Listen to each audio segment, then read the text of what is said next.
අපි දන්නවා ඊයේ පෙරේදා තෙල් මිල නැගුවා ඉහළ දැම්ම කනිජ තෙල් මිල ඉහළ දැම්මා. නැවතත් අලුත් වටයකින් විදුලි බිල ඉහළ දැමීම ගැන සාකච්ඡා පැවැත්වෙමින් තියෙනවා. ජල බිල ඉහළ දාන්න නියමිතව තිබෙනවා. අද හෙටම මේ රටේ පොදු ජනතාවට උස්සලා ගැනීමට හැකි උපරිම බරටත් එහා ගිහින් මේ බර හිතක් පපුවක් නැතුව ජාත්‍යන්තර මුල්‍ය අරමුදලේ කීමට අනුගත වෙලා නිවට වෙලා වහල් වෙලා ඒ පරිද්දෙම පාද පෙරට තියාගෙන මේ බර පටවමින් ඉන්නවා. බලය ගන්න ගලින් කිව්වේ ලෝක වෙළඳ පොලේ මිලට මේවා විකුණන්න ආණ්ඩුවක් ඕනද කියලා. පාලකයෙක් ඕනද කියලා ඇහුවේ. දැන් මේ සියලු පාලකයන්ගේ වාර්තා අභිබවලා තාම නරුම විදියට මේ රටේ පොදු ජනතාවගේ ජීවන තත්ත්වය ගැන මෙලෝ සැලකිල්ලක් නැතුව, තැකීමක් නැතුව, එයාගේ ජීවත් වෙන්න විඳින දුක පිළිබඳ කුමන හෝ අවබෝධයක් නැතුව අර මාලිගාවට වෙලා රජ මාලිගාවට වෙලා සැපෙන් ඉන්න ගමන් මුල්‍ය අරමුදලේ පදේට නටමින් බර පිට බර පටවමින් තිබෙනවා. දැනුත් කියනවා අපි තාම තෙල් දෙන්නේ පාඩුවක් තියාගෙන. ඒ කියන්නේ තව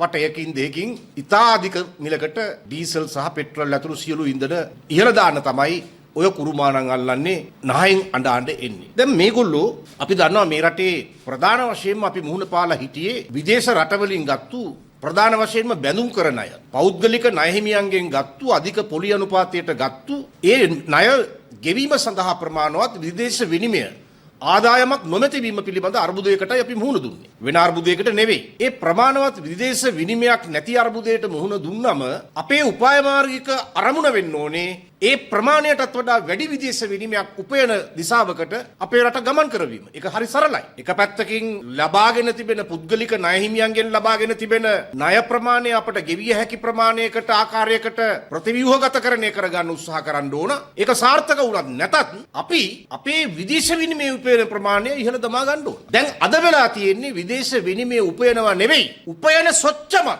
පුච්චනවා. උපයන විදේශ විනිමය සොච්චමත් පුච්චනවා. ඒක සාධාරණීකරණය කරන්න මුල්‍ය අරමුදලෙන් $695ක් ලැබුණෝ කියලා චූන් වෙන මිනිස්සුව මෝඩ චූන් එකකට අඳිනවා. දැන් ඔබ කල්පනා කරලා බලන්න එක කාලෙක නම් මුල්‍ය අරමුදලෙන් සහ ආසියානු සංවර්ධන බැංකුව වැනි ආයතන වලින් ඕනම රාජ්‍යයකට ලැබෙන ණයවල සහන පොලි අනුපාතයක් තිබුණා. ඒ කියන්නේ 100ට 1 හෝ ඊට අඩු පොලි අනුපාතයක් තිබුණා. ඒ වගේම සමහර විට ගෙවන්න සහන කාලයන් තිබුණා. දැන් අද වෙනකොට මුල්‍ය අරමුදලෙන් එහෙම සහනයක් ලංකාවට ලැබෙන්නේ නැහැ. දැන් අද අපි ගෙවන ඔය ගන්න ණය තොගයට 5.3කට වඩා වැඩි ණය ප්‍රමාණයක්. 5.3ක පමණ පොලියක්. මේ දැන් මුල්‍ය අරමුදලෙන් ගන්න ණයවලට. එතකොට බලන්න කොහොමද මේ පොලිය හැදෙන්නේ? ඒගොල්ලෝ කියනවා මූලික ණය පොලිය අනුපාතය 2.7යි කියලා. හැබැයි ඒක වෙනස් වෙනවා ඇමරිකානු මුල්‍ය වෙළඳ පොලේ ඇති වෙන වෙනස්කම් අනුව. ඒ නිසා ඒකට යටත්ව තමයි මූලික අනුපාතය 2.73යි කියන්නේ.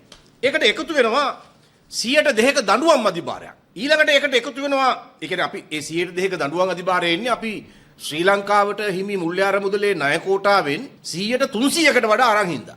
ඒකට පොඩි දඬුවමක් හැටියට ගන්නවා 102ක්. ඊළඟට සේවා ගාස්තුව ගන්නවා 0.5%. දැන් මේ ඩොලර් මිලියන් 695ට බැලුවොත් මේ අමතර සේවා ගාස්තුව ආදී එකතු කරලා බැලුවොත් ඩොලර් මිලියන් 3.5ක් පමණ වෙනවා. එතකොට මෙතන තියෙනවා අවසානයේ එකතු කරාම හැංගිච්ච ආකාරයේ ගණන් මිනුම් එක්ක 5.3කට වැඩි පොලි අනුපාතයක්. බැලු බැලමට කියන්නේ 2.7ට හම්බෙන්නේ කියලා. නමුත් ඇතුළත සූක්ෂමව තියෙනවා හැංගිච්ච අගයන් ටිකක්. ඒවා ඔක්කොම එකතු කරාම 5.3ට වැඩි පොලි අනුපාතය. ඒ නිසා මේවා සහනදායී ණය නෙවෙයි.